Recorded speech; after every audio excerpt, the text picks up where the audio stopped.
Today on Think Like a Leader, I want to talk about the importance of having people who have a green light to speak into our lives. Every leader needs other leaders who will speak the truth in love.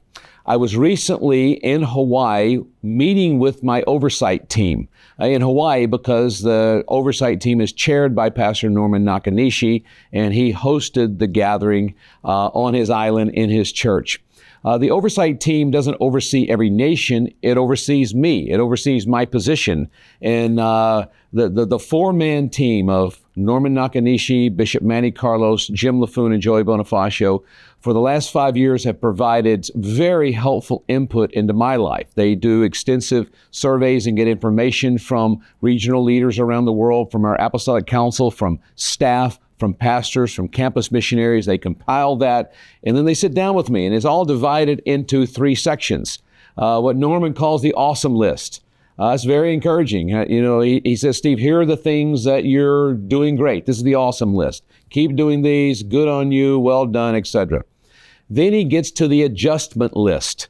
These are things that I need to change. I need to do them differently. I need to do these better. I need more focus here, less focus there. The adjustments that I need to make in how I'm leading and the projects I'm working on and just various parts of leadership. And then there's the attention list. These are things that need to get my attention. They're not going great. They're not a problem. They're not wrong, but I need to pay attention to these things. And I find it extremely helpful to have wise, mature leaders breaking up what I'm doing into the awesome list, the adjustment list, and the attention list. And it helps me set my course for the next 12 months. I am very grateful for that. All leaders need input, but many leaders don't get input because they don't set up a system and they don't invite the input and they don't have a specific group of people who are really responsible to give that input. Ideally, we should be able to receive input from anybody at any time, but reality is we need to specify people and charge them to give input that keeps us on track and helps us lead better. Now, we're going to look at a text today with what some say is one of the greatest leaders in the Bible, one of the greatest leaders in the Old Testament, maybe the greatest leader. And we're going to see the input that he received and what he did with it. And if Moses needed input, needed people speaking the truth in love into his life, then every leader watching this Think Like a Leader video, we all need it. So here we go.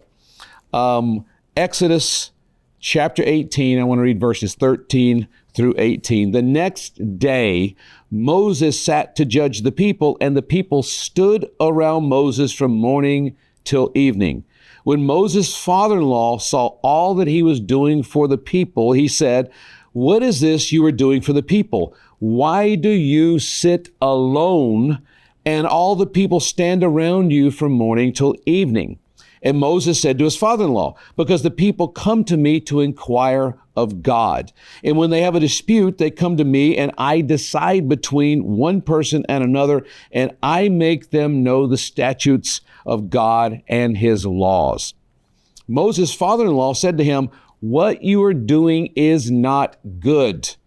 You and the people will certainly wear yourselves out, for the thing is too heavy for you. You are not able to do it alone." Now, this starts out saying the next day. So let's back up to the previous day. The previous day, Moses has been talking to his father-in-law, Jethro, about all the miracles God has done for them, about the provision and the judgment miracles and the deliverance miracles. And Moses goes through the hardships they went through and how God came through every time, to the point where Moses' father-in-law is described as the priest of Midian. He's not a worshiper of the same God that Moses is worshiping, but as Moses is telling these stories, you see in verse 10, Jethro seems to convert. Jethro starts listening to these stories about the God of Moses and the Israelites, and he ends up praising that God and acknowledging that God and giving offerings to that God. And it seems like it's been this pretty amazing evangelistic testimony-based conversion. And so what we find here is Moses is an amazing spiritual leader. He's seen miracles. He's seen provision. He's talked about all God did and seen this this relative, this father-in-law, is now seemingly turning to the true God. What a spiritual leader. But being a spiritual leader is great, but it's not all we need to lead. And what we find is then Jethro starts recognizing that there's some unhealthy organizational leadership going on. Yes, Moses was a great spiritual leader, but the organization is a mess. And he was very impressed on day one with what God did for Moses, but he's quite unimpressed when he watches the way Moses is carrying out his leadership. And so here's what he says in verse 14. Why are you doing this alone? Why do you sit alone? And he uses that word alone twice when pointing out the problems in Moses' leadership. So 14, he says, why alone? Then he describes it and he gives him 3 pieces of critique or feedback or that turned into advice. Verse 17, he says, what you're doing is not good. Listen, we all need leaders, confidants, wise, mature leaders who will look at what we think is going just fine, and they look at us and say, what you're doing is not good. It wasn't sinful. Moses was trying his best to serve the needs of the people and to fulfill his leadership, but his organizational leadership was pretty inept. And so this wiser man, at least in terms of organizational leadership, says what you're doing is not good. Secondly, he says, this is too heavy for you in verse 18. The thing is too heavy for you. I think every leader watching this video has been in situations where you instinctively know the weight of leadership I'm carrying is too heavy. And there is a weight of leadership. Most people go into ministry because they love the work of the ministry. They love seeing life change. They love seeing lives turned around. They love seeing transformation. They love all of this. The work of the ministry is life-giving. The weight of the ministry is life-crushing sometimes. And so Moses is doing this ministry to people, but it's too heavy. And so if you are in a place where you've got this weight on you, you need people who will look at that and say, hey, what you're doing is not good. Here's why.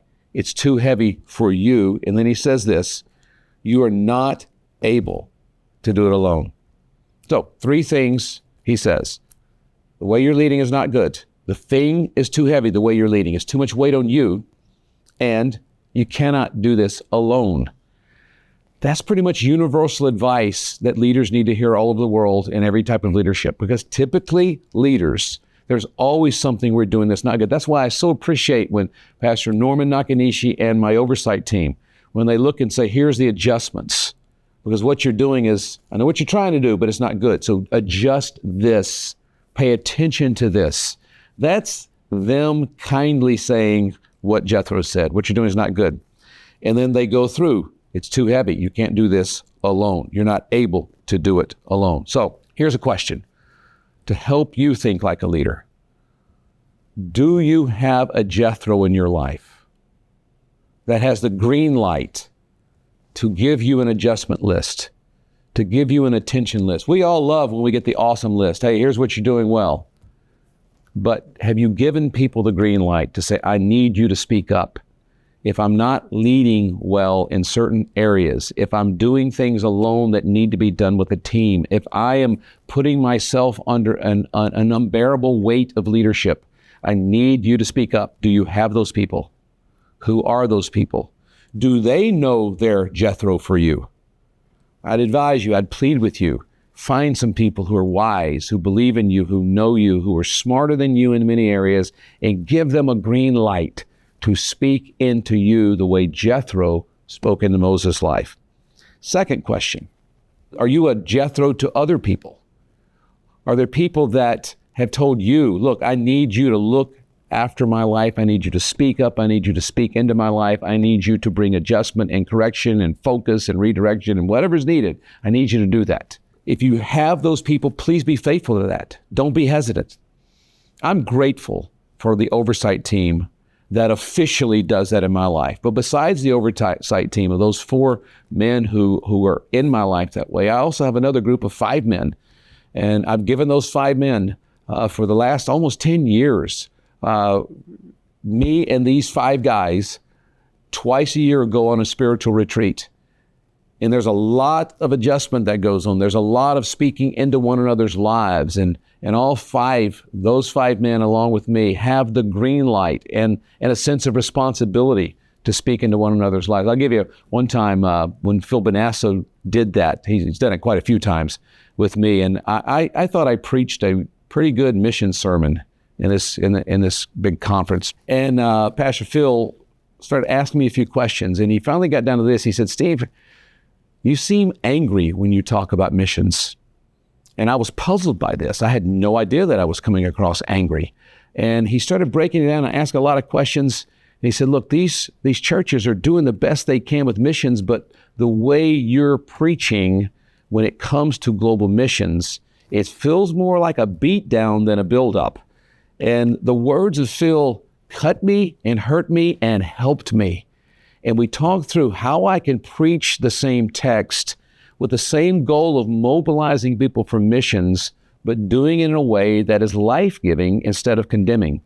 And I'm so grateful for Phil and the other people in my life who I've given them a green light to be a Jethro, and they do it. And they do it with grace, and they do it with patience, and they do it with kindness. So listen, I want to encourage you, find some Jethros and look at them face to face and tell them, I need you to be that in my life, to bring adjustment, to bring my attention on the right things. And when you are that in someone else's life, be faithful.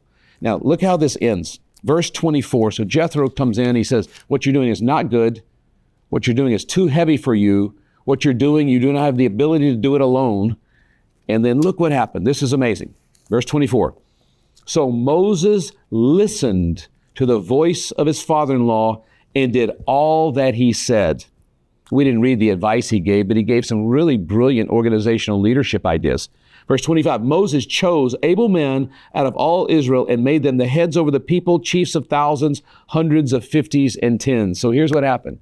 Moses listened and he acted on the advice. So when your Jethros speak up, listen and act on it.